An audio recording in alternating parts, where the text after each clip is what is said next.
Am I getting you from Los Angeles at the moment? Yeah, I'm in LA.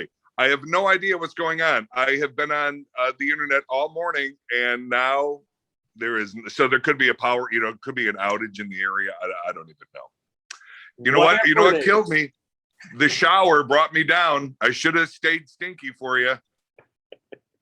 Well, looking dashing as always. Yes.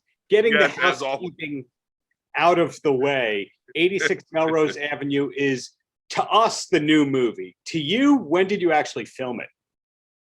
Wow, that's a good question. Wow. First of all, time has lost all meaning, in the past year because I'll say things like, oh, remember when I shot this thing last summer? I'm like, that couldn't have been last summer because nobody was doing anything.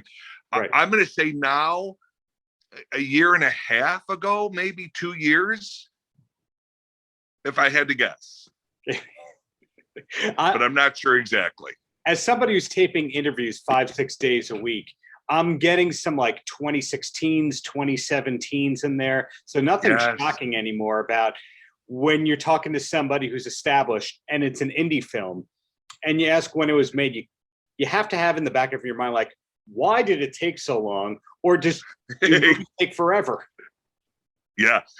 And I will tell you, it was the kind of thing where I was given the script and I just kind of knew I didn't have the time to do it. Nothing, it's just, I would, have a bunch of stuff going on.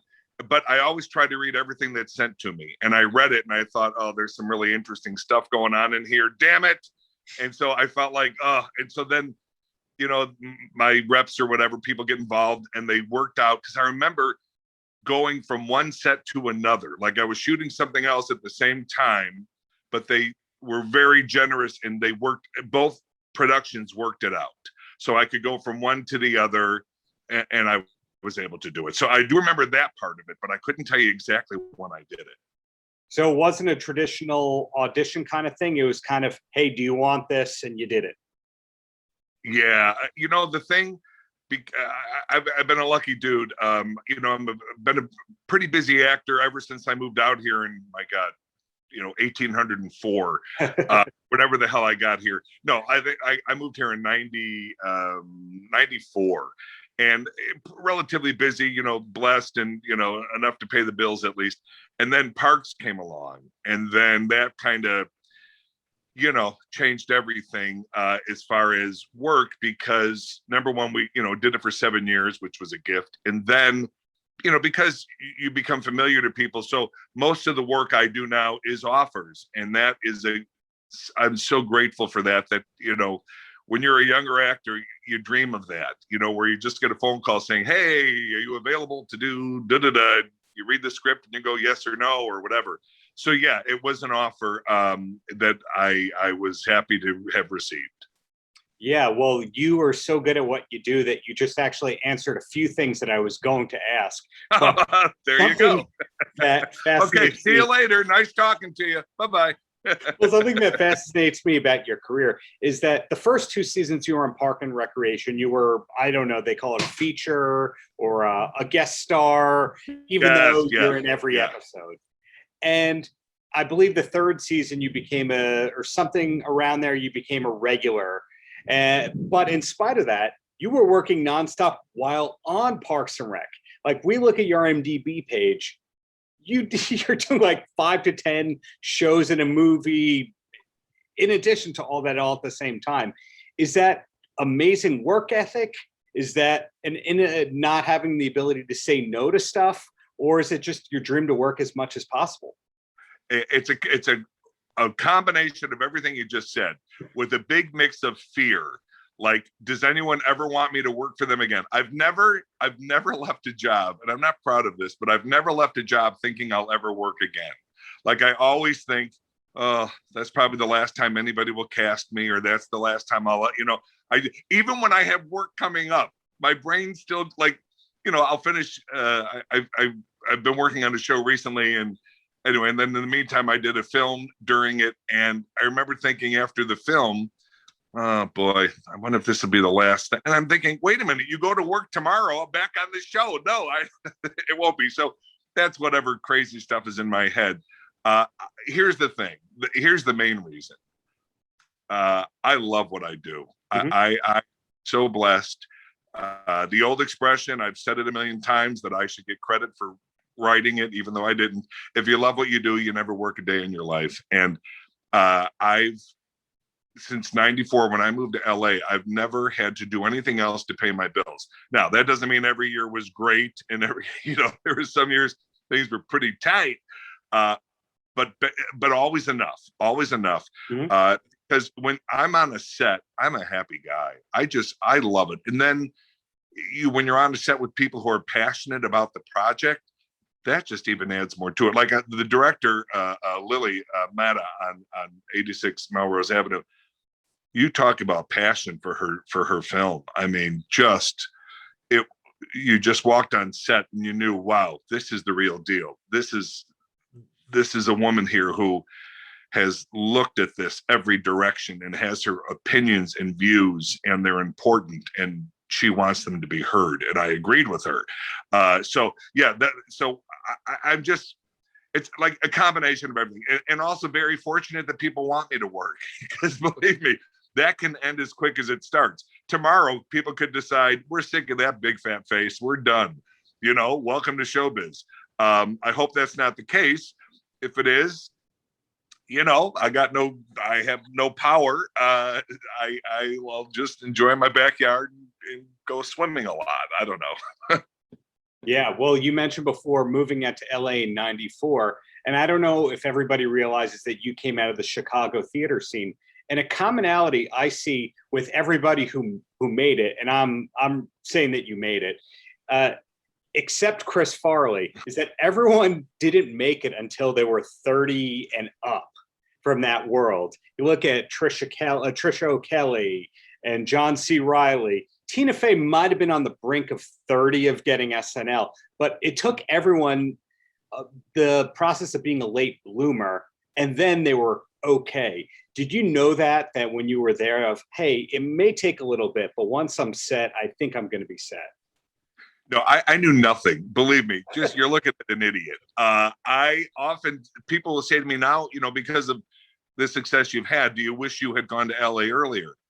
Well, a couple things. One, it never dawned on me. It never dawned on me. I was working in Chicago. I was doing working, a day job during the day to pay the bills, doing theater at night, taking classes, Second City and Players Workshop, just doing what everybody else was doing. I wasn't the exception. And, as time goes on, you hear the dream of LA and the dream. People talk about a pilot season, and they talk about this and they talk about that. So it's out there, but it was never in the forefront of my brain. So yes, had I moved to LA earlier, would things have been different? Would I have landed some big show early, or would I never have worked? I mean, who the hell knows? Right. I think things work out the way they're supposed to. But it's funny you say about the age thing. I never really thought about it. But when because like in my day in Chicago was, Carell was still in Chicago, Colbert was still in Chicago. So you're right. The 30s are when everybody started to kind of piece it together and make some big moves in their lives. Because what Chicago, I love Chicago with all of my heart. Like it's literally my heart and soul. And I love LA. I'm not knocking LA. I love LA. But Chicago's, my family is there, and my people and all that kind of stuff. And so it's tough to leave. But the problem, I'm talking in 94 when I came out here. The problem in those days was that if you wanted acting to be a career, it was tough to do, because yes, the occasional commercial you might book, you might get, occasionally a film came into town and maybe you'd get a day on the film, but there was no real money, living money. In other words, to have a family and to pay bills. I didn't see it as a possibility. So it was either going to be something fun I wanted to do, or a career. And I really decided at one point, I'd like to try for it to be a career. And that's when, I ended up making the move to Los Angeles. But it's different now because there's so many shows shooting in Chicago, yes, which is great. so awesome. Movies are shooting there. Now I can go off of my tangents about these productions because what they tend to do is bring the main people from LA or New York. Like you have this talent pool in Chicago that is unmatched, and yet they're still getting the guest star role, the one-off, or whatever. But it's way better than it was in '94, so I'm happy for that. Do you have time for 3 quick questions? Because this is a busy guy I'm talking to. Dude, whatever you need. Okay. Question 1. For the record, I've been sitting here. My computer has gone back up. I can see it working again. Thumbs up. Well, yay. Question number 1. One of my favorite things is awful TV pilots that were just a pilot that didn't get picked up. And this morning, somebody reminded me of one that starred Peter Boyle called Puchinsky, where he was died and then he was put back in the body of a dog and somehow he was a dog cop. I don't know. Do you have those? And you don't have to say what they are or where we can find them. Do you have any horrible pilots like that eventually may be unearthed? Oh yeah. I mean, please. Most pilots that I've ever been in. Pilots, when I was younger, I used to think that was the, man, you get a pilot, you're set.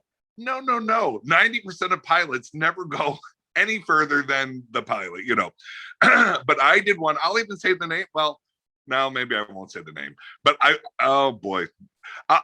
I'll say this. It was directed by James Burrows. So it certainly had some cachet around it. Yeah. It was not good. And, I don't care who's involved if you have a script that, so I won't say the name of it because I wouldn't want to hurt anyone's feelings, but at the time you're happy because pilots are a better paycheck. They book you for like it's a 10-day event, and so that keeps you going a little while. But yeah, no, we've all got those. Yes. Now, as bad as the dog one, I don't know. I don't think I've done one. I don't think I've done one that bad. Okay. Next thing is I'm a big music fan, a big indie rock fan, and some of my favorite albums were produced by a producer named Tim O'Hare. Did you ever accidentally get the mail or correspondence of Tim O'Hare? Yes. I never knew who Tim O'Hare was until the internet happened.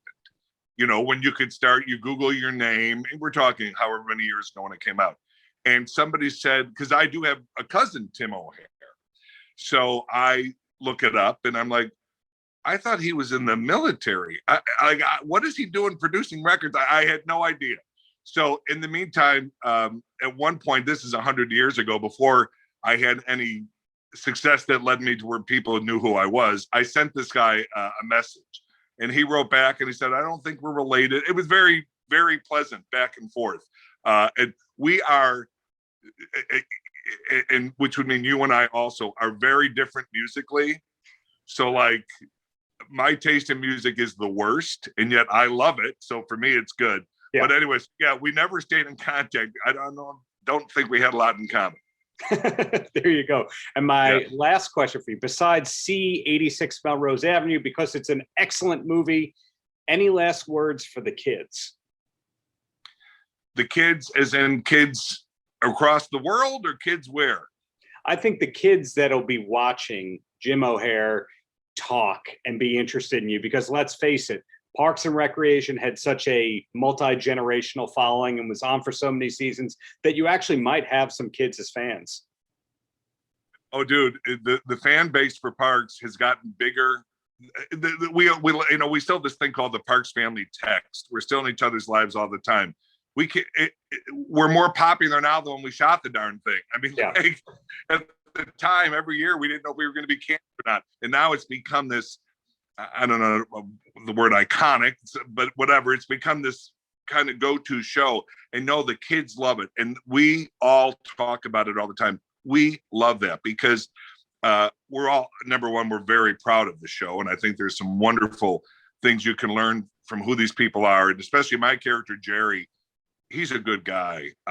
He might be fumbling and he might be bumbling and he might have his issues, but he's a really good guy. And so to the kids out there, I guess I would say the old expression, treat others as you would like to be treated. I think that's a really important lesson. And for wannabe actor kids out there, because I talk to them a lot, my advice always is it doesn't matter, because it's in your heart and soul, and it's what you have to do. And if it's something you have to do, well, then you have to do it. Not every plumbing job is easy. Not every, accounting job is easy. Nothing's easy. You have to work for it. So work hard and be prepared. Paltrocast.